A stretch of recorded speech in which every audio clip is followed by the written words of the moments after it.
How to link Instagram account on TikTok. Hi everyone, welcome to the channel. This is Rose and I'm here to guide you on how to link Instagram account on TikTok. Watch the video till the end and without any further ado, let's dive right into the video. Launch TikTok app on your device.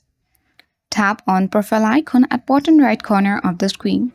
Make sure you have account and you have logged into your account. Once you reach on the section, select Edit Profile in order to link your Instagram account on TikTok.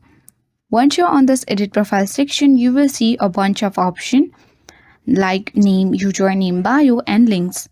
Tap on Links. Now you will redirect you to this link section where you can see Instagram and YouTube. So select Instagram and tap the add icon.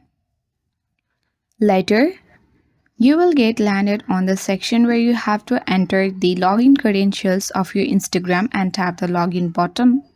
After you log into your Instagram account, you will redirect it to the page where you need to select allow, and after that when you visit your profile you will see that your Instagram account has already been linked on TikTok.